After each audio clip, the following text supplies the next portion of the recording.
Les amis, je vous propose de démarrer.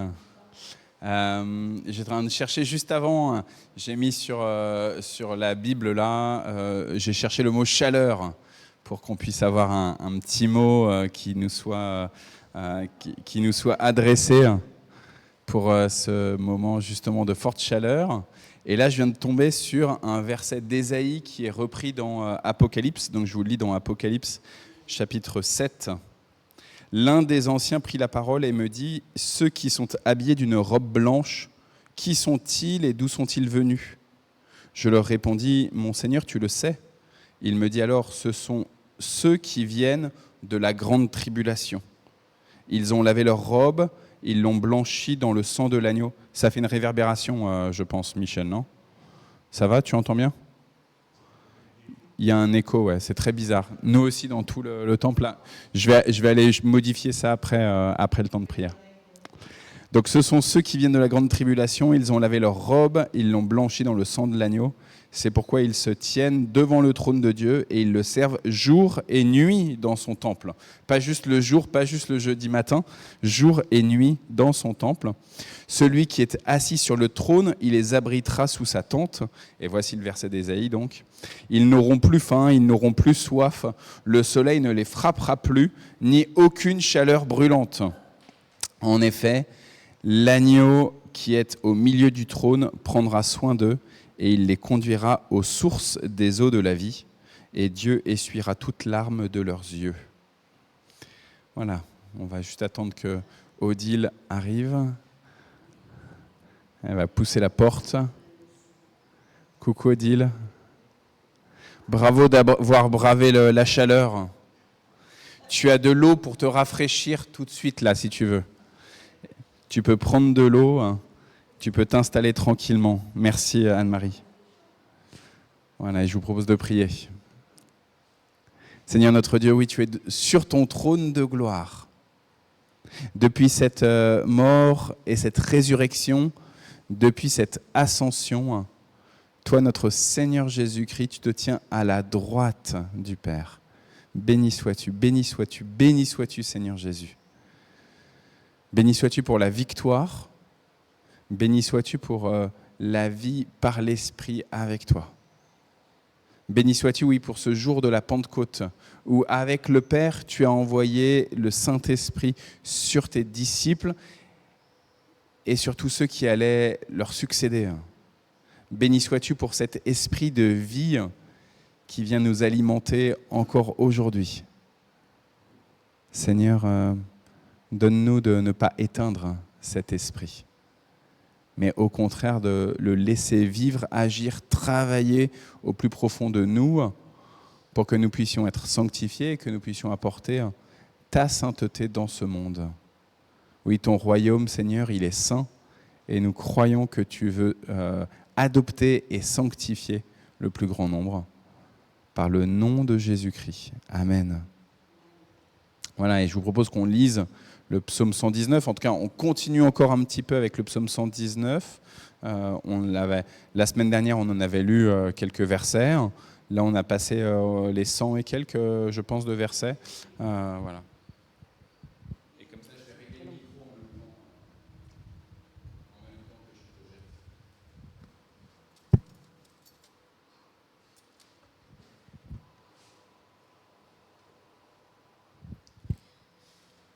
Combien j'aime ton enseignement. Il occupe mes pensées tous les jours. Ton commandement est à moi pour toujours. Il me rend plus sage que mes ennemis. Je suis plus avisé que mes maîtres, car je pense longuement à tes ordres. J'ai plus de discernement que les gens âgés, car je m'efforce de suivre ce que tu exiges. J'ai refusé de suivre le chemin du mal afin d'appliquer ce que tu as dit. C'est bizarre. J'ai suivi fidèlement tes décisions puisque c'est toi qui me les as enseignées. Quand je savoure tes instructions, Je leur trouve un goût plus doux que le miel. Je ne répète pas là. Mon discernement vient de ce que tu exiges. C'est pourquoi je déteste toutes les pratiques mensongères. Ta parole est une lampe devant mes pas, une lumière qui éclaire mon sentier. Je tiendrai la promesse que je t'ai faite d'appliquer tes justes décisions. J'ai été profondément accablé. Seigneur, rends-moi la vie comme tu l'as promis. Je vais peut-être te donner quand même. Reçois ma prière en offrande, Seigneur. Enseigne-moi ce que tu as décidé.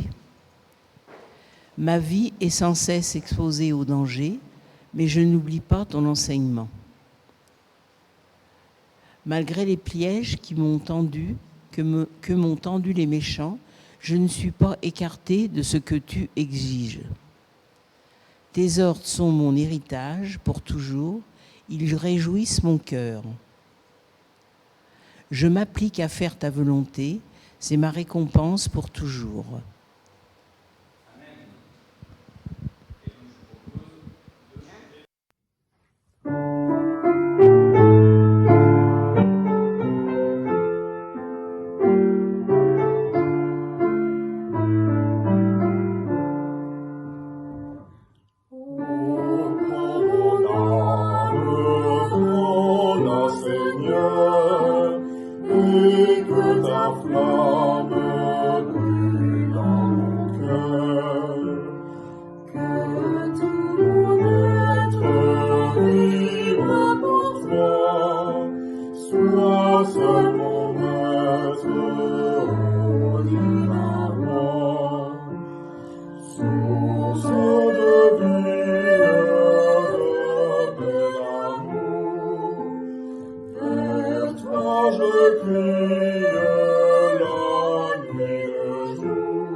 Jésus s'apprête pour manger.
L'exigence de la loi soit accomplie en nous, qui vivons non plus selon les penchants humains, mais selon l'Esprit Saint. En effet, Les personnes qui vivent selon les penchants humains se procurent de ce qui est humain, mais celles qui vivent selon l'Esprit Saint se préoccupent de ce qui est spirituel.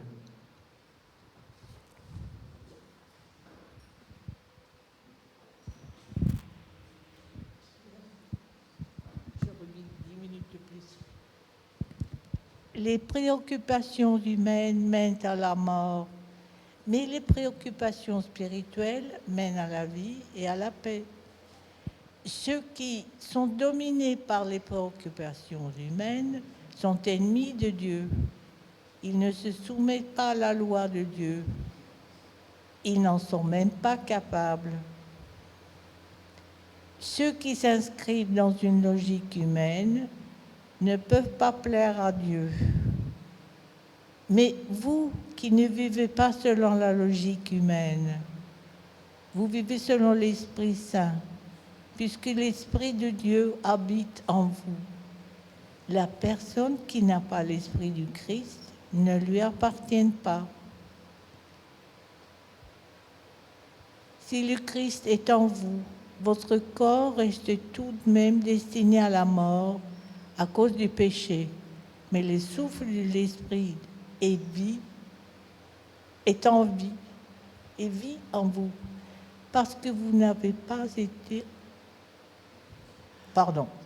parce que vous avez été rendu juste devant Dieu.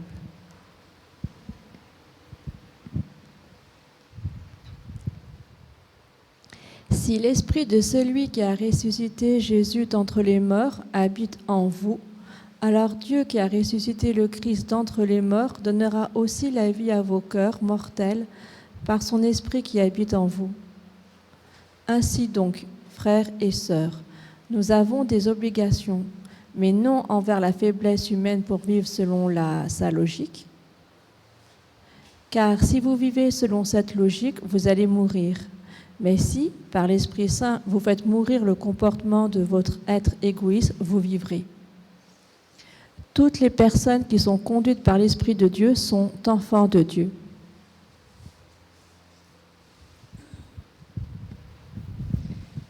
Car l'esprit que vous avez reçu n'est pas un esprit qui vous rende esclaves et qui vous remplisse encore de peur, mais c'est l'Esprit Saint qui fait de vous des enfants de Dieu et qui nous permet de crier à Dieu, Abba, Père.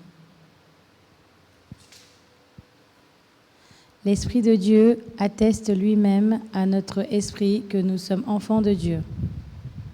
Nous sommes ses enfants, donc nous sommes aussi ses héritiers. Oui, héritiers de Dieu, héritiers avec le Christ. Car si nous souffrons avec lui, nous serons aussi avec lui dans sa gloire. J'estime en effet que les souffrances du temps présent ne sont pas comparables à la gloire que Dieu nous révélera. La création entière attend avec impatience le moment où Dieu révélera ses enfants. Car la création est tombée sous le pouvoir des forces qui ne mènent à rien, non parce qu'elle l'a voulu elle-même, mais à cause de celui qui l'a mise. Il y a toutefois une espérance.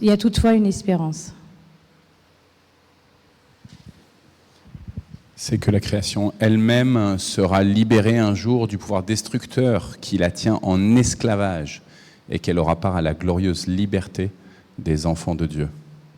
Nous savons en effet que maintenant encore la création entière gémit, souffre comme une femme qui accouche.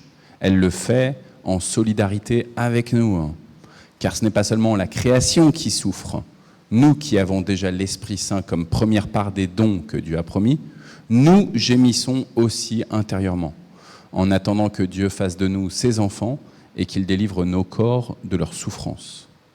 Car nous avons été sauvés, mais en espérance seulement. Si l'on voit ce que l'on espère, ce n'est plus de l'espérance. Qui donc espérerait encore ce qu'il voit ? Mais si nous espérons ce que nous ne voyons pas, alors nous l'attendons avec persévérance. De même, l'Esprit Saint aussi vient en aide parce que nous sommes faibles. En effet, nous ne savons pas prier comme il faut, mais l'Esprit lui-même prie Dieu en notre faveur avec des gémissements qu'aucune parole n'est capable d'exprimer. Verset 27, Alain. Merci. Et celui qui sonde les cœurs connaît la pensée de l'Esprit, car son intercession pour le peuple de Dieu est en accord avec la volonté de Dieu. Du reste, nous savons que Dieu fait concourir toutes choses pour le bien de ceux qui aiment Dieu et qui ont été appelés selon son dessein. Car ceux qu'il a connus d'avance, il les a aussi prédestinés à être conformes à l'image de son Fils, afin qu'il fût le premier-né d'un grand nombre de frères. Et ceux qu'il a prédestinés, il les a aussi appelés. Et ceux qu'il a appelés, il les a rendus justes. Et ceux qu'il a rendus justes, il les a glorifiés. Que dirons-nous donc à l'égard de ces choses? Si Dieu est pour nous, qui sera contre nous? Lui qui n'a pas épargné son propre Fils, mais l'a livré pour nous tous, pourrait-il, après avoir donné son Fils, ne pas nous accorder aussi toutes choses? Qui comportera donc une accusation contre les élus de Dieu? Certainement pas Dieu, car il est celui qui les a rendus justes. Qui les punira? Certainement pas le Messie Yeshua, qui est mort, bien plus, qui est ressuscité, qui est à la droite de Dieu pour intercéder en notre faveur. Qui nous séparera de l'amour du Messie? La tribulation, les épreuves, la persécution, la faim, la pauvreté, les dangers, la guerre, selon qu'il est écrit dans le Tanakh, pour l'amour de toi, on nous livre à la mort tout le long du jour, on nous traite comme des brebis destinées à l'abattoir. Non, dans toutes ces choses, nous sommes plus que vainqueurs par celui qui nous a aimés, car je suis convaincu que ni la mort, ni la vie, ni les anges, ni les autorités célestes, ni aucune autre chose créée ne pourra nous séparer de l'amour de Dieu qu'il a manifesté dans le Messie Yeshua, notre Seigneur. Amen.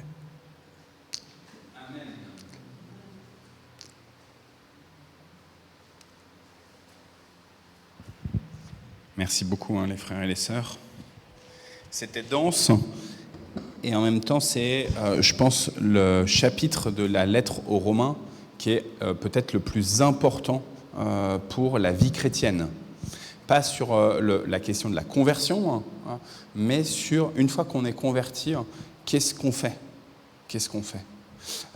Et donc cette question de la marche selon l'esprit, et en même temps, le fait qu'on soit encore dans ce monde, habité dans une chair, avec toutes les épreuves qui sont en lien, la création tout entière soupire. Vous avez entendu, il y a plein de versets, quand on l'a lu là, vous avez dit « Ah ouais, ça je connais, ah ça je connais, ah ça je connais, ça j'ai déjà entendu, ah oui, ça me dit quelque chose, vaguement quelque chose, etc. » Toute cette marche selon l'esprit, avec toutes les difficultés qui sont les nôtres. On n'est pas déjà complètement sauvé, on n'est pas déjà complètement sanctifié en termes humains. Vous savez, quand il y a ce passage là autour de l'espérance, si on continue d'espérer sur quelque chose qu'on a vu, en fait, c'est plus de l'espérance. On l'a vu, c'est plus de l'espérance. Donc, on est sauvé d'abord et avant tout dans l'espérance. Et donc, il y a cette question de à quelle place on est dans l'histoire, dans le temps de la révélation.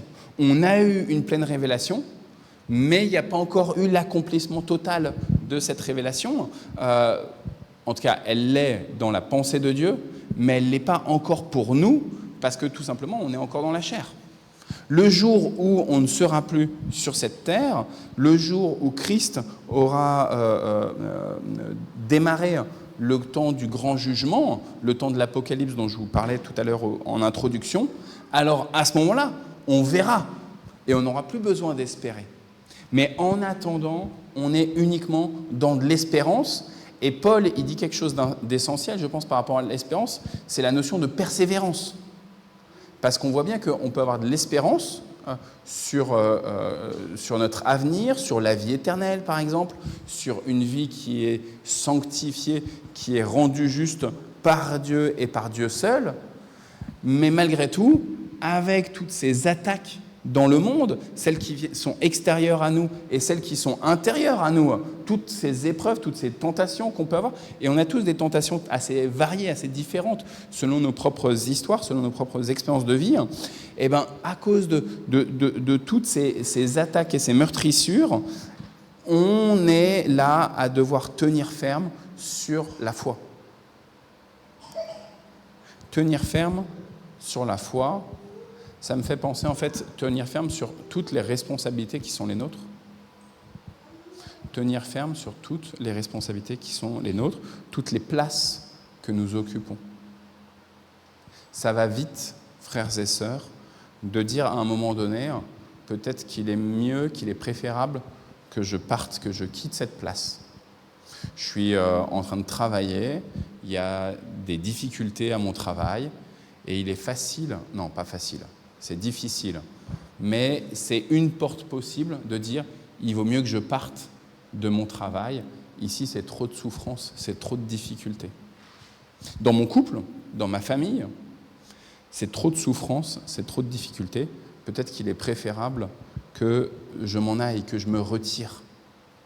Et on comprend cette tentation de pouvoir partir, et peut-être même qu'à certains moments dans notre existence, il faut justement savoir partir. Vous savez, c'est quand Jésus il envoie les disciples 2 par 2, les 70, il dit quand vous arrivez dans une maison, dans une ville, vous rentrez dans la première maison, vous annoncez le shalom, vous dites la paix soit sur cette maison, et s'il y a quelqu'un de paix qui est là, qui est prêt à accueillir votre paix, vous restez et vous demeurez uniquement dans cette maison.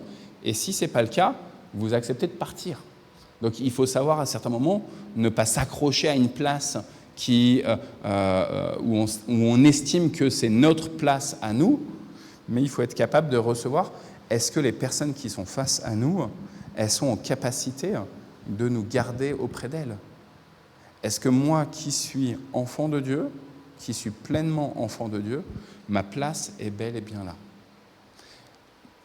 Il n'y a pas de bon choix ou de mauvais choix à dire de ma part. Moi, je suis juste un frère parmi d'autres.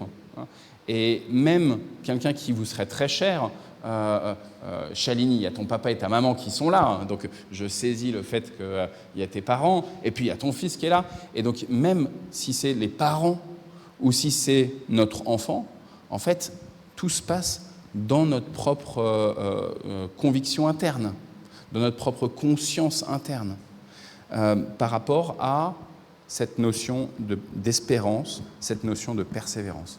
Est-ce que je crois que Dieu m'appelle à demeurer ici, à cette place-là, ou pas?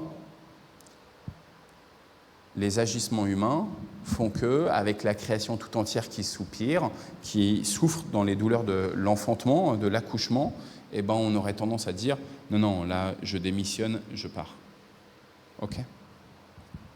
Romains chapitre 8. Qui est pourtant celui qui est victorieux? Qui est-ce qui peut vraiment nous accuser? Alors qu'il y a de la souffrance dans ce monde, alors qu'on peut démissionner pour X raisons, comme je le disais tout à l'heure, qui est-ce qui peut véritablement nous faire tomber, nous faire chuter?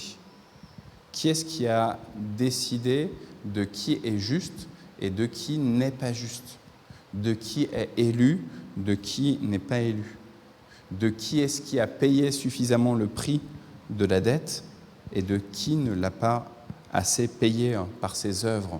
Vous savez, toutes ces bonnes œuvres qu'on essaye de faire pour essayer de payer un petit peu le prix de la dette. Vous voyez de quoi je veux parler? Toutes ces bonnes actions qu'on essaye de faire en se disant « Eh ben, je suis chrétien, je dois faire des bonnes actions » et en même temps, à l'intérieur de nous, on se dit « Peut-être que ma vie, elle est en jeu si je ne fais pas des bonnes actions. » Peut-être que je risque d'être rejeté par Dieu si je ne fais pas des bonnes actions. Moi, j'ai été scout, j'ai été très investi chez les scouts. Et chez les scouts, la bonne action, c'est vraiment quelque chose qui est essentiel, quoi, la BA. Et on doit faire des bonnes actions. Oui, mais qui peut vraiment nous faire tomber alors que Jésus a déjà tout payé. Alors qu'il a déjà donné sa vie, alors qu'il a déjà déclaré que nous étions justes. Donc les attaques sont là, les attaques dans le monde sont là, la détresse, les cris, l'horreur.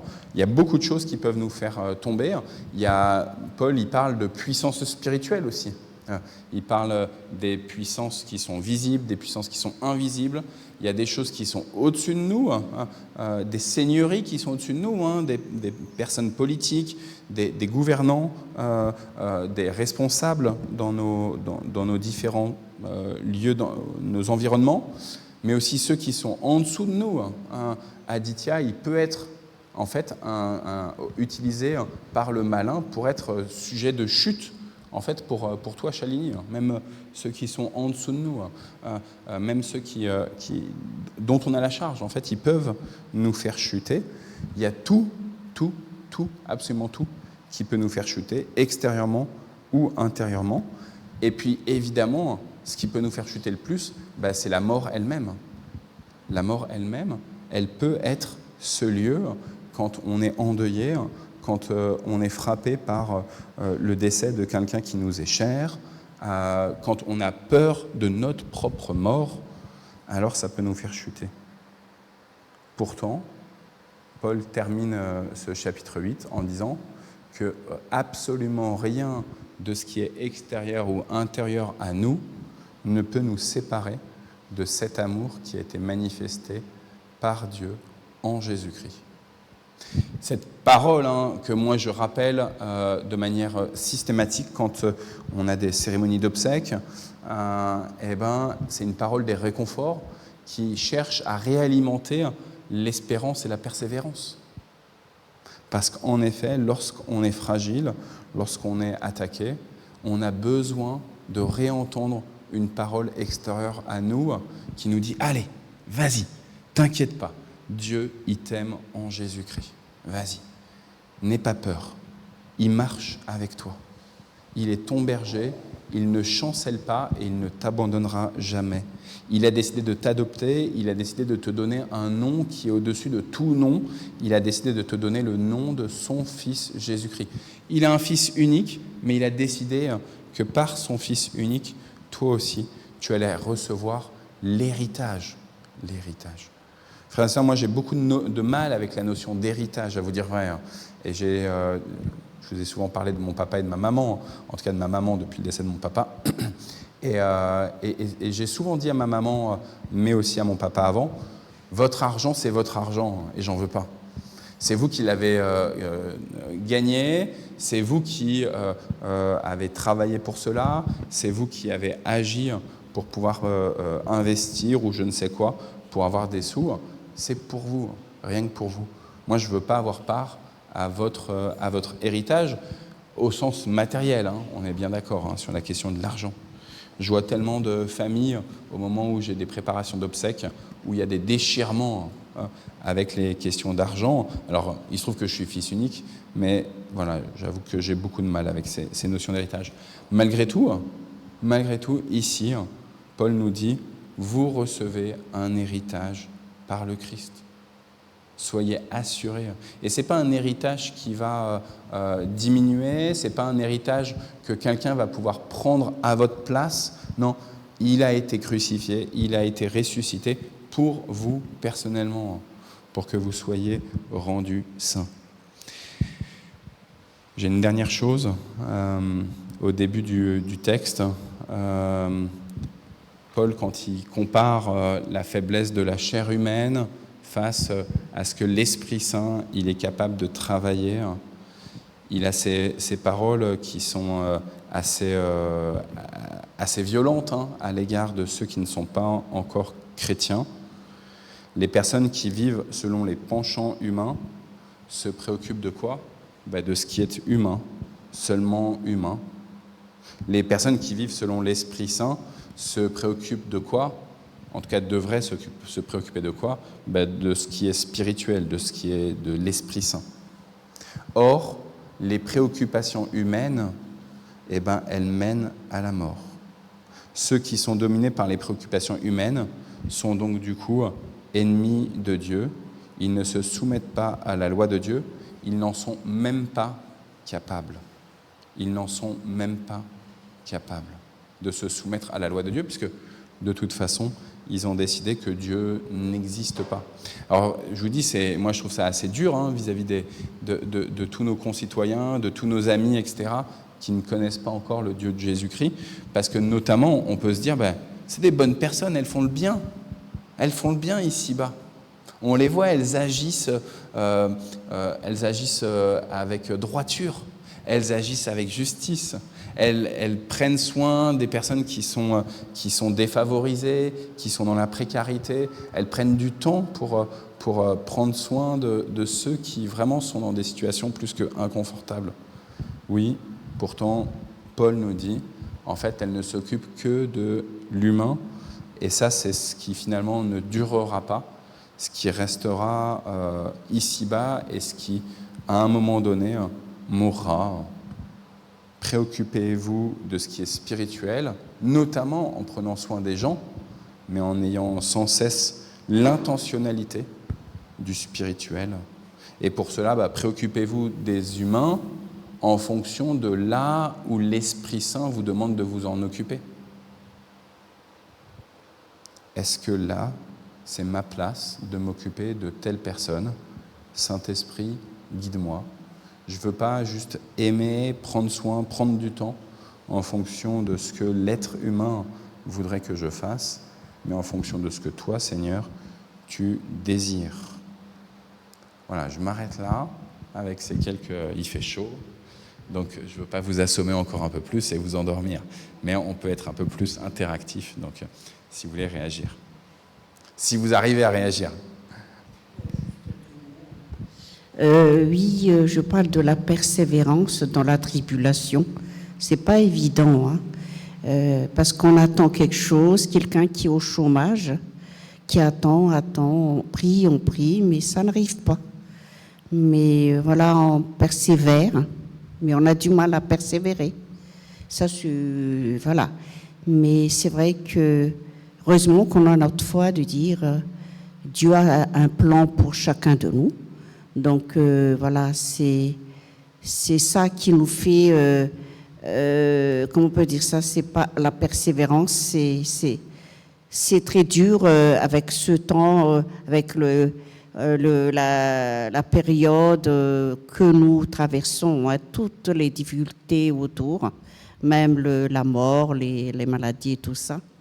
Et tu disais aussi de savoir partir. Et je connais quelqu'un comme ça aussi, qui a été tabassé par le mari. Et la personne ne voulait pas partir, parce que disait, oui, Dieu m'a dit, voilà, il faut le mari. Enfin bon, le mari ou la femme, c'est sacré. Et même si au prix de sa vie, elle voulait rester, c'est quelqu'un que je connais très bien, proche de moi. Mais c'est là que... Il faut se dire qu'on met en danger le temple de Dieu. Donc, il faut savoir partir aussi. Ça n'a rien à voir peut-être, mais c'est un exemple comme ça. Ça a forcément à voir parce que le Saint-Esprit, il travaille ton cœur. Et donc, ce que tu entends, le Saint-Esprit, il vient aussi te dire, voilà, ça nourrit aussi des événements que tu connais et où, du coup, je fais, moi, le Saint-Esprit, le lien en toi. Donc, ça a forcément à voir. Après, est-ce que ça nous parle à tous? Oui, juste dire, voilà. Ce qui nous, on se résigne des fois, souvent, je parle comme ça, le temps de Dieu n'est pas le nôtre. Donc, on attend, on persévère, mais on sue. On sue, en effet, tu as raison. Pour moi, tu as pointé d'abord la question de quand, par exemple, on est au chômage et que ça dure. On a le cas avec Alain, avec la question du logement. Tu vois, je me permets, Alain, et ça dure, et ça dure, et ça dure.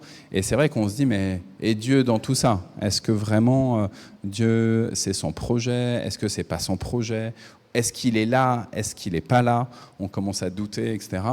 Et on voit bien que la durée des choses humaines, des attaques humaines, au sens qu'on cherche quelque chose et on ne l'obtient pas, eh ben, ça peut être très long. Il suffit de se souvenir que nos ancêtres dans la foi, ils ont erré pendant 40 ans dans le désert. 40 ans dans le désert, ils n'ont pas pu faire tout le travail qu'ils avaient l'habitude de faire avant. Ils étaient, quand ils construisaient des pyramides en Égypte ou des bâtiments en Égypte, et ben, quand ils sont dans le désert, tout ce qu'ils ont appris comme formation là-bas en Égypte, alors ils étaient esclaves, mais c'était leur formation, ils avaient appris cela, et ben, ça ne leur servait pas à grand-chose dans le désert de savoir construire des pyramides. Ils étaient là dans le quotidien, dans la souffrance, ils marchaient, ils s'arrêtaient, ils se sont beaucoup arrêtés. Qu'est-ce qu'on fait ? Est-ce qu'on doit cultiver ? Mais cultiver dans du sable, c'est peut-être un peu compliqué, etc. etc. Ça a duré 40 ans, pourtant Dieu a été vraiment avec eux, il ne les a pas abandonnés. Et c'est vrai que c'est difficile quand on est dans des phases de tribulation, d'entendre Dieu ne t'oublie pas, Dieu t'aime, mais malgré tout, on a besoin de l'entendre.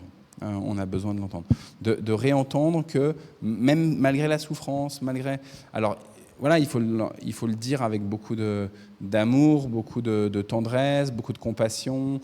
Faut essayer d'être délicat pour annoncer l'amour de Dieu, parce que trop souvent on vient avec nos gros sabots.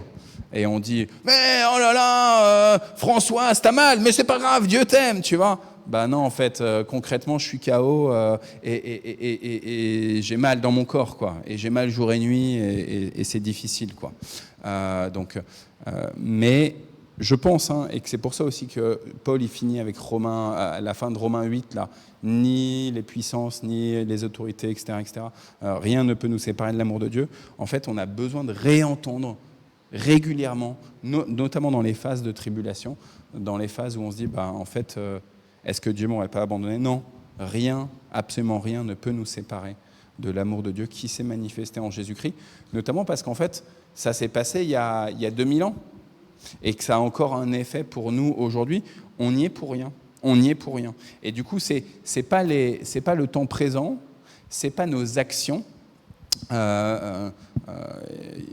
y a quelqu'un là récemment qui a pris du temps avec moi en entretien pour me parler des choses qui étaient difficiles. Et cette personne, elle avait besoin de réentendre que Dieu l'aime, que Dieu l'aime, que Dieu l'aime, que Dieu l'aime, point final. Et en même temps, moi, je ne partage pas les mêmes difficultés que cette personne-là. Et donc, voilà. Mais Dieu l'aime. Tu as pointé un autre sujet, la question de la place. Savoir rester à sa place ou savoir partir. En fait, c'est la même chose. Tu vois, moi, profondément, par exemple, je pense que le divorce, ce n'est pas une bonne chose. Je pense que Dieu, il a créé l'homme pour être avec la femme et la femme pour être avec l'homme. Je pense que le divorce, ce n'est pas une bonne chose, tu vois. Malgré tout, ma propre expérience de vie fait que j'ai une première vie avant d'être avec Isabelle, tu vois. Malgré tout, j'accompagne des frères et des sœurs dans l'assemblée qui soit sont divorcés, soit sont en questionnement s'il ne faut pas divorcer. Et en fait, ce n'est pas parce que Dieu il a créé l'être humain pour vivre une relation épanouie ensemble et une relation monogame ensemble, donc sans adultère, sans tromperie, sans du coup divorce aussi, tu vois. Eh ben, ça n'empêche que les problématiques, les attaques qu'il peut y avoir dans ce monde fait que malheureusement, il peut y avoir des séparations. Il peut y avoir des séparations. Et tu vois, je disais il n'y a pas longtemps, en fait, à une sœur, pas de cette église-là, mais d'une autre église, je disais, en fait, quand Jésus il parle du divorce, il dit, c'est à cause de la dureté de votre cœur que Moïse, il a accepté que vous donniez des lettres de divorce. Mais au commencement, Dieu a créé l'être humain pour former une seule chair, donc pas de divorce. Donc Jésus, il dit, le projet de Dieu, c'est pas de divorce. Malgré tout, il y a de la dureté du cœur. Et il y a un constat réel qui fait que souvent, on se met en opposition face à Dieu. Alors, soit nous-mêmes, soit notre conjoint, soit à cause des différentes attaques qu'il y a autour de nous. Quand on a de la famille autour de nous qui nous dit « Ah, c'est pas la bonne épouse. Ah, c'est pas le bon mari. Ah, tu devrais ceci. Ah, non, tu devrais cela, etc. » Il y a des pressions extérieures aussi. Et en fait, il y a des fois, en effet, il vaut mieux aussi savoir partir quand on se rend compte peut-être que le mari, il est violent, quand le mari il frappe son épouse, quand il la rabaisse sans cesse. En fait, c'est la dureté du cœur du mari. Et donc, c'est à cause de la dureté du cœur du mari qu'il y a séparation. Et donc, il vaut mieux sauver sa vie physique.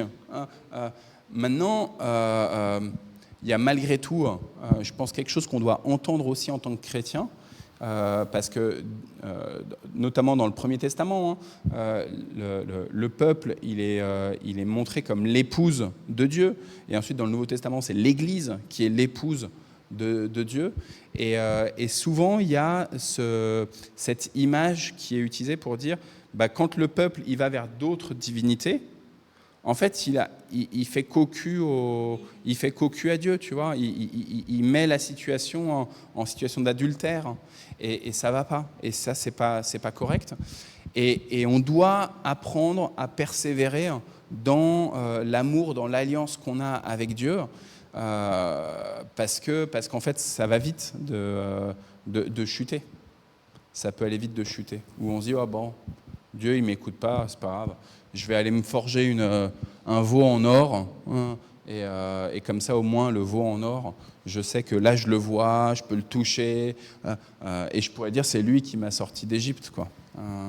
Donc, voilà. Malgré tout, tu vois, cette question d'accepter de rester à sa place, comment je me bats aussi pour la question du couple. Comment est-ce que, souvent quand on fait le parcours couple, on le rappelle, l'amour, il est très fluctuant au sein d'un couple. Tous ceux qui sont mariés parmi nous ou qui ont été mariés, vous le savez bien. Il y a des moments, on désire l'être aimé, et il y a des moments, c'est difficile. On n'a pas envie, quoi. On n'a pas envie. On n'a pas envie de passer du temps, on n'a pas envie de parler, on n'a pas envie d'avoir de rapport intime avec l'autre. Et comment est-ce qu'on apprend aussi à se battre contre nous-mêmes? Comment est-ce qu'on apprend à aimer l'autre, même quand nous, on n'est pas très à avoir envie de l'aimer? Et je pense qu'il y a quelque chose comme ça par rapport à Dieu aussi. Il y a des fois où on n'a pas envie de lire la Bible, on n'a pas envie de prier, on est en colère contre Dieu. On lui dit, Dieu, tu m'as abandonné, je ne veux pas te voir, etc. T'es un lâche, Dieu. Tu crées le monde, machin, tu dis que tu t'engages. En fait, non, tu m'as abandonné. Et comment est-ce qu'on dit, non, ça c'est mes pensées humaines, ok.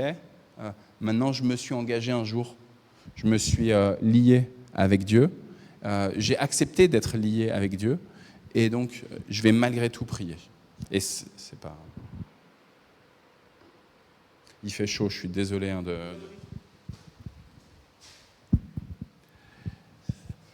Là, je vais parler du chômage. Une période que j'ai traversée, où j'avais été licencié, et je ne parvenais pas à trouver de travail. Et quand j'avais une annonce, je sentais quelque chose en moi qui ne voulait pas que j'y aille. Et là, je restais dans mon fauteuil pour prier. Et j'avais toujours un cantique d'encouragement. Mais je ne pouvais pas y aller. Et ce fut cependant dans cette période que Nicole a pu commander, sur une petite annonce, le dictionnaire biblique en 10 volumes. Et quelque temps après, j'ai travaillé en intérim pour la Sodexo. J'avais fait une petite sauce pour aller avec du saumon.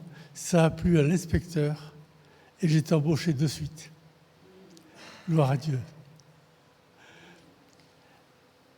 Mais d'autres épreuves semblables me sont arrivées. Et Et quand j'ai été embauché à Clamart, j'étais épuisé. Plusieurs heures de route tous les jours, en voiture. De Mantes-la-Jolie à Clamart, parce qu'il n'y avait pas de transport en commun.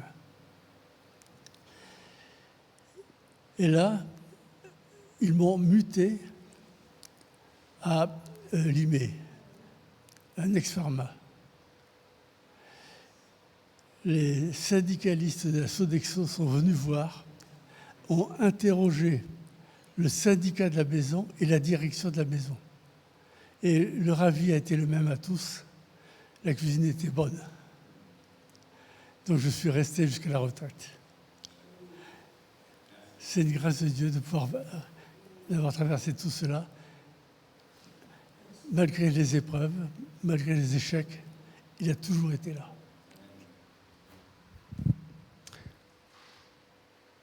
Est-ce que quelqu'un veut rajouter quelque chose? Je crois comme dans c'est vraiment tout ce passage qu'on a lu, il est important, puis il nous dit l'essentiel. Parce que le Seigneur, il nous a pas dit, je viens, voilà, vous allez me connaître, tout va aller comme sur des roulettes, tout est bien, tout est, voilà, fleuve tranquille. Voilà, il a dit tant, même la nature, elle attend un renouveau. Là, je suis sûr, avec la chaleur et autres, il y a des tas de choses qui sont pas normales. Donc, on attend, mais on est dans cette période que le Seigneur, voilà, il faut. Et souvent, quand on a une époque, enfin, avec l'expérience un petit peu de ce qu'on peut avoir vécu les uns les autres, mais moi, je sais que savoir déposer. Souvent, on prie, mais on a toujours une idée, on veut. Mais, enfin, nous, on a eu joué avec une fille et autres, c'était... Et ça arrive, enfin voilà, le Seigneur a répondu quand on a dit, bon, Seigneur, on abandonne, c'est toi qui décides, c'est toi qui as quelque chose. Mais c'est dur, parce que quand tu es dans une épreuve comme les états de chômage, de grosses difficultés avec un mari, une femme, des enfants et autres, la maladie, c'est dur. Mais le Seigneur quand même agit, mais il faut arriver. Moi, je remercie le Seigneur tous les jours d'avoir la fille à Monsieur Appia, bon, elle est trouvée par le biais. Voilà, je ne savais pas quoi chercher. C'était qu'est-ce que je vais faire. Et finalement, le Seigneur, mais avoir cet abandon. Et souvent, on pense qu'on l'a, mais dans nos prières, on cherche toujours, oui, d'accord, mais Seigneur, hein, tu sais, là, bon, j'ai attendu assez. On a toujours notre petite pointe. Et cet abandon, c'est de dire, Seigneur, je sais que tu es là, tu vas répondre d'une façon ou d'une autre, et tu vas répondre, je te fais confiance. Et bon, les difficultés, il nous le dit dans la parole, il nous dit, il ne va pas changer le monde, il changera quand il sera revenu, mais il y aura la mort, il y aura le chômage, il y aura toutes les difficultés, comme tu dis, des divorces, parce que la maladie, parce que, voilà, on est des humains, et même si toi, tu essayes, tu es bien, tu peux tomber dans le boulot avec des équipes qui vont et que tu aies du travail, que tu aies de la difficulté. Je crois savoir abandonner à Dieu, c'est quelque chose qui est très difficile, qu'on apprend et qu'on l'apprend à chaque fois, à chaque épreuve. On pense qu'on abandonne, mais quand même, dans nos prières et tout, on veut diriger tout et dire, Seigneur, je t'abandonne. Hein, parce qu'on sait que quand je vois pour le fils à Antibes, on prie, et qu'est-ce qu'on a dans le cœur à demander? Seigneur, il a besoin de travail, c'est quelque chose, c'est pour une prière anormale. Mais voilà, malgré tout, bon, je t'abandonne ça. Et c'est ça, cette conscience, cette chose du cœur qui laisse avec... voilà. Et tu vois, dans le désert, les Hébreux, ils ont été vraiment nourris par Dieu. Et en même temps, quand tu as faim, tu cries et tu dis mais c'est pas possible, hein. Et tu as envie presque de tuer les autres humains et de faire preuve de cannibalisme, quoi, parce que en attendant ton ventre il crie famine, et donc tu te dis peut-être qu'il faut qu'on tue les enfants, hein, pour les dévorer, hein. Ça faisait partie, hein, des tentations, hein, que nos ancêtres dans la foi ils ont pu avoir, quand les gens ils meurent de faim. Il y a ce type de tentation-là, hein, de cannibalisme. Hein. Donc, voilà. On s'arrête là. Il fait chaud. On va prendre un temps de prière. Est-ce que vous avez des sujets je vais lire le fil rouge de Portes Ouvertes. Hop. C'est à propos d'un chrétien dont on a déjà parlé il n'y a pas longtemps, en Syrie. Je ne sais pas si vous vous souvenez, mais donc il y a eu l'année dernière une attaque dans une église en Syrie, et donc il y a eu un frère qui, à l'occasion de cette attaque, donc il y a eu un terroriste qui est rentré dans l'église, qui a tiré, et ces deux frères biologiques sont allés intercepter le gars qui est en train de tirer, donc concrètement ils se sont fait zigouiller, mais du coup en l'empêchant de continuer, il a tiré sa ceinture d'explosifs et donc il a fait exploser l'église qui s'appelle Sainte-Élie. C'est une église orthodoxe donc en Syrie. Donc, il y a un an, le 22 juin 2025, l'église Saint-Élie de Damas en Syrie était frappée par un attentat terroriste en plein office. Depuis, d'autres attentats ont été déjoués. La situation humanitaire globale reste très difficile, mais de nombreux chrétiens choisissent de persévérer. Parmi eux, il y a Elias.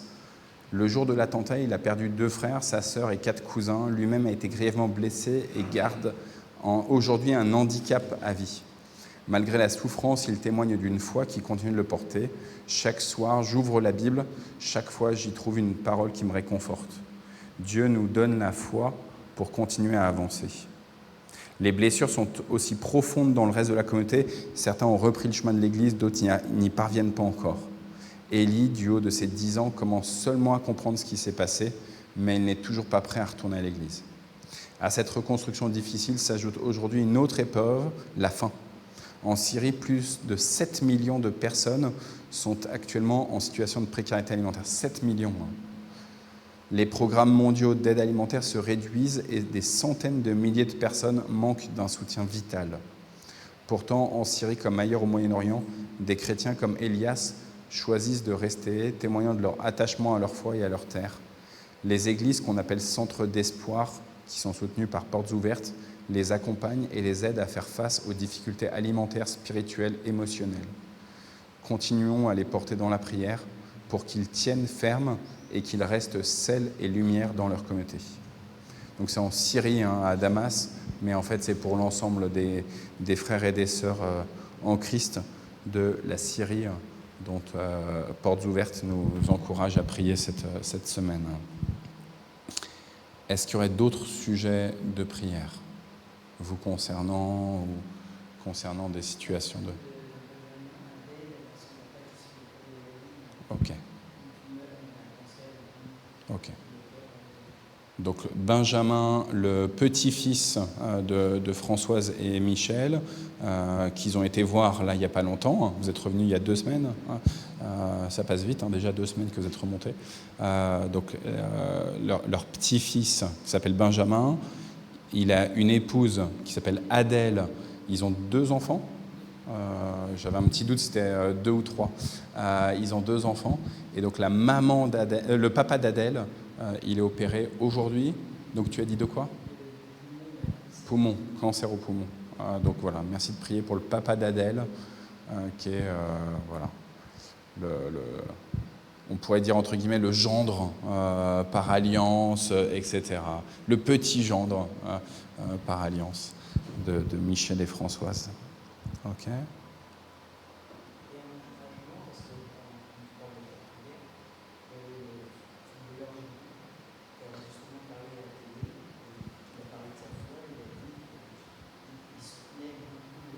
Portes Ouvertes. Ouais. Donc c'est ça. Il y a des footballeurs comme Olivier Giroud qui osent parler de leur foi et de ce qu'eux soutiennent en dehors du foot, en dehors des politiques ou je sais pas quoi, de dire voilà, moi il y a quelque chose qui me fait vibrer, c'est Jésus et l'action de l'Église et en particulier donc le travail de Portes Ouvertes. Olivier Giroud est assez engagé dans une association qui s'appelle aussi Plus que Sportif, qui essaye d'accompagner les sportifs à dire le sport ça vous demande beaucoup, mais il y a d'autres choses dans votre vie qui sont plus importantes encore que votre sport. Parce qu'il y aura peut-être un moment où vous serez trop vieux, peut-être un moment où vous allez avoir un accident, quelque chose.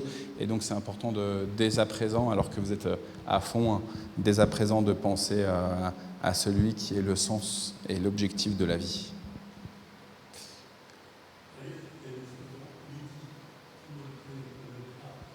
Donc on prie pour ta belle-sœur. Donc physiquement, elle va comment, tu dis ?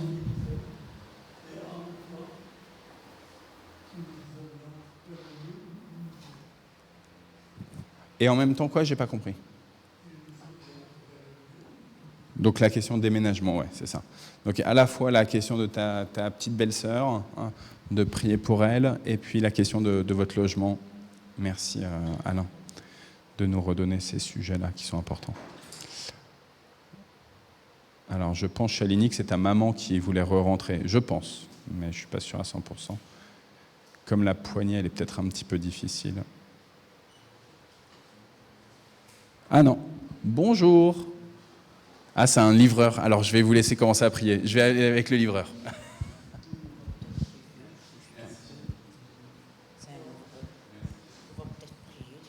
Tilan nous attend aux Eurythmiens en plus. Tilan et sa copine, elle me dit au resto à 11h30. Donc, on va pas... Bah oui, il est déjà 11h04. Je lui dis ok. Bah oui, ok, ou qu'elle vienne d'ici nous rejoindre. Ah oui. Ce que je lui dis. Tu veux prier?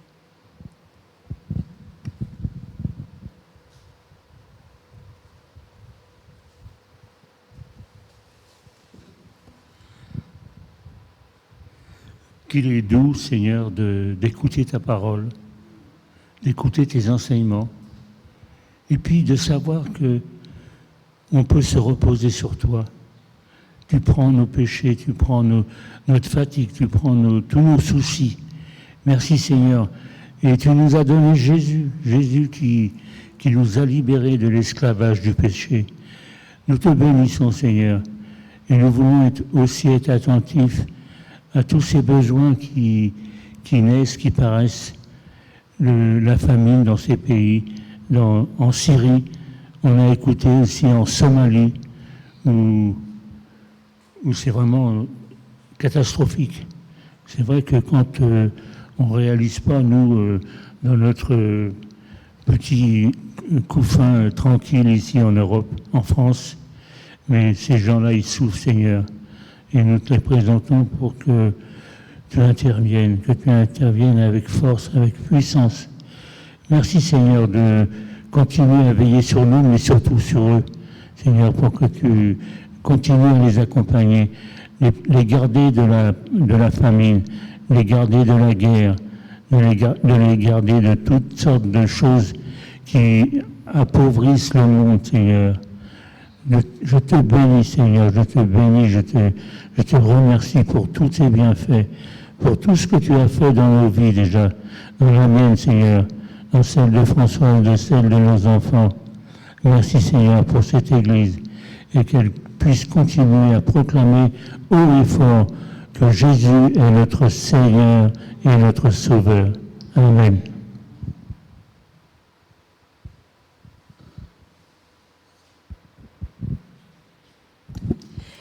Seigneur, oui, je te remercie tous les jours de nous épargner de toutes ces persécutions qui sont autour de nous, Seigneur, et aide-les à persévérer, parce qu'on avait parlé justement de la persévérance dans la tribulation. Et nous, à côté, c'est rien vraiment, mais des fois on est découragé, Seigneur, donc aide-nous à avoir une foi solide pour persévérer dans la tribulation et en acceptant de laisser complètement. Moi, des fois, je dis oui, je laisse et je reprends, je laisse et c'est peut-être manque de foi. Et de lâcher prise et de donner complètement c'est notre fardeau. Et voilà, on est en cette espérance toujours que tu seras là. Et voilà, et je pense particulièrement aux gens qui qui ont perdu leurs proches. Hein. C'est facile à dire, voilà, mais c'est pas facile, on n'est jamais à la place de l'autre. Donc Seigneur, aide-les à persévérer autour d'eux et merci pour eux parce que vraiment, je vois une autre sœur, Anne-Marie et d'autres qui persévèrent et voilà, qui cherchent tous les moyens pour aider les autres justement, pour malgré le deuil. Et voilà. Et je prie aussi pour l'aide du nom et les autres qui sont malades et les aidant avec eux, Seigneur, visite chacun d'eux et qu'ils persévèrent aussi dans leur logement, Seigneur. Et tu connais leurs besoins. Tu connais leurs besoins, Seigneur. Et voilà. Et moi, personnellement, Seigneur, moi je te dis vraiment, aide-moi à persévérer. Ça me manque vraiment la persévérance.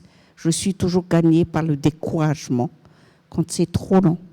Alors, Seigneur, aide chacun de nous. Je pense qu'on est pareil. Et je pense aussi à notre frère Jean-Pierre, Seigneur. On remet entre tes mains ce frère et dirige-le, Seigneur, et visite-le. Tous ceux qui sont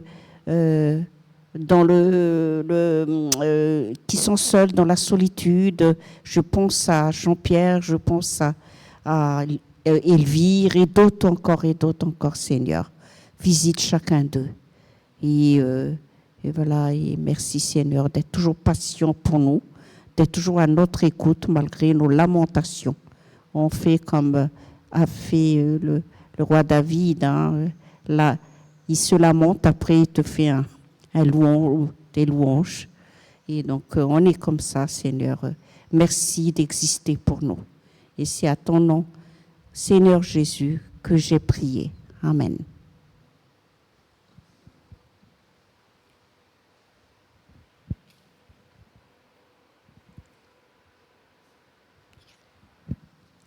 Merci Seigneur de nous prier, de nous donner de prier les uns pour les autres.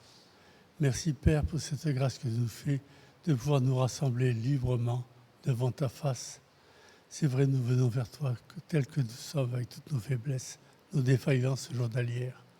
Mais Père, je te dis merci pour Jésus-Christ qui est venu pour prendre nos péchés, nos faiblesses et qui déverse sur nous sa force, sa grâce, sa bonté, son amour. Oui, louange à toi, Père. Merci pour Arnaud, fortifie-le. À toi toute la gloire. Et merci, Seigneur, encore pour tous tes bienfaits et toutes tes merveilles. Merci de nous affermir dans cette confiance que tu veux de nous. Oui, gloire et louange à toi, Seigneur. Amen.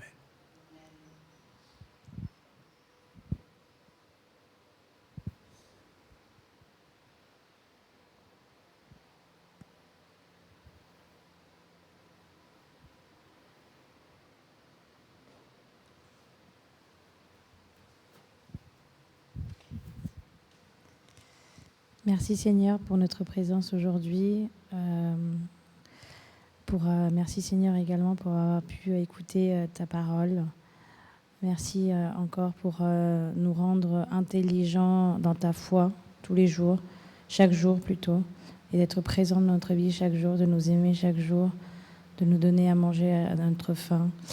Et merci également Seigneur de donner à manger à ces gens en Syrie qui ont des difficultés. Merci de les accompagner aussi. Merci Seigneur pour Aditya. Merci Seigneur pour tous ceux qui ont prié pour Aditya également, Seigneur. Bénis-les, protège-les également. Et merci Seigneur pour cette Église, pour la bénédiction de cette Église, de la protection. Et voilà, merci Seigneur. Amen.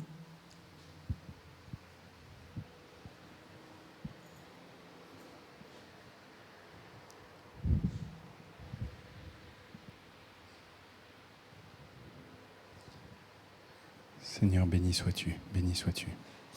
Toi qui relèves ceux qui sont affaiblis, attaqués, toi qui sont désespérés. Oui, tu es le Dieu qui amène certains de tes enfants pour réinsuffler de l'espérance, redonner de la dignité à ceux qui se sentent indignes, revivre de la communion fraternelle avec ceux qui sont isolés, qui sont perdus. C'est toi qui viens retrouver, Seigneur, et tu utilises tes élus. Alors merci, Seigneur, pour ton Église. Merci de nous permettre de nous associer à ton travail.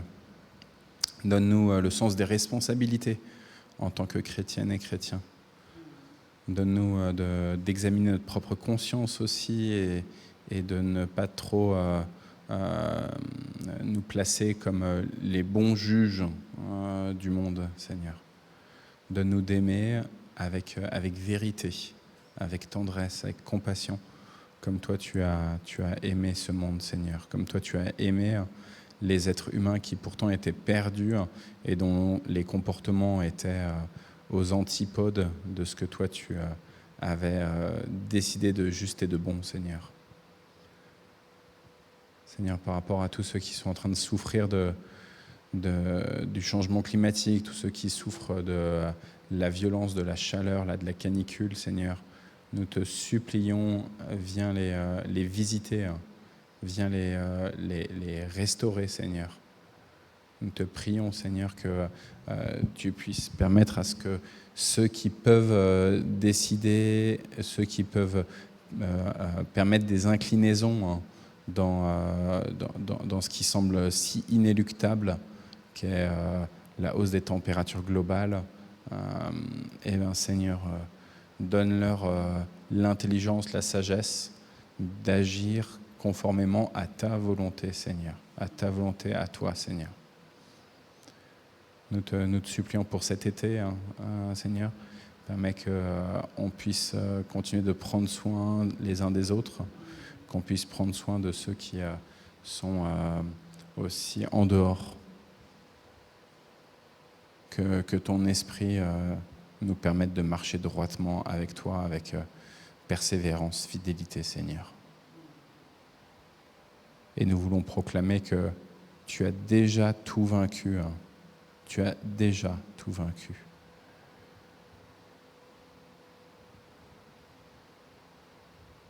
Et je vous propose, frères et sœurs, qu'ensemble nous disions, puisque Jésus il a déjà tout vaincu, que nous puissions dire ensemble la prière qu'il a enseignée. Notre Père qui es aux cieux, que ton nom soit sanctifié, que ton règne vienne, que ta volonté soit faite sur la terre comme au ciel. Donne-nous aujourd'hui notre pain de ce jour. Pardonne-nous nos offenses, comme nous pardonnons aussi à ceux qui nous ont offensés. Et ne nous laisse pas entrer en tentation, mais délivre-nous du mal, car c'est à toi qu'appartiennent le règne, la puissance et la gloire, pour les siècles des siècles. Amen. Je vais reprendre, si vous le voulez bien, l'Apocalypse chapitre 7, que je vous ai lu tout à l'heure.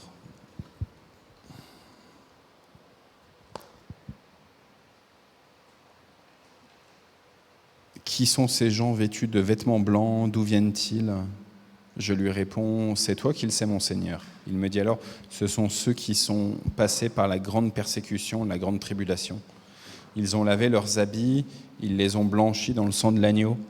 C'est pourquoi ils se tiennent devant le trône de Dieu, ils lui rendront un culte nuit et jour dans son temple. Celui qui siège sur le trône les abritera. Ils n'auront plus jamais faim, ni soif, ni le soleil, ni aucune grande chaleur ne les brûleront plus. L'agneau qui est au milieu du trône sera leur berger, et il les conduira aux sources d'eau vive, et Dieu essuiera toute larme de leurs yeux. Alors oui, que celui qui conduit aux sources d'eau vive, qu'il soit votre berger, votre gardien, votre protecteur, celui qui vous abrite, celui qui vous console, celui qui vous restaure, et que vous soyez ainsi vous-même les porteurs de ce Messie dans le monde. Amen. Je vous souhaite un bon jeudi. Donc on va aller déjeuner, on va y aller mollo, il est que 11h15, hein. Donc on va boire un petit peu tranquillement pour ceux qui le peuvent. Je rappelle que donc on mange pas ici, hein. On va aller manger dans une petite sandwicherie, hein. Et la sandwicherie, elle est climatisée. Et ce qu'on propose, c'est que pour éviter de se prendre la grosse chaleur entre ici et cette sandwicherie qui n'est pas très très loin, hein, mais on peut tout de même faire le transport en voiture, hein, et de se garer au niveau du marché, hein. Comme ça peut éviter, hein, pour ceux qui le veulent, hein. Voilà. Je vous souhaite une bonne journée et donc à tout à l'heure pour ceux qui le peuvent.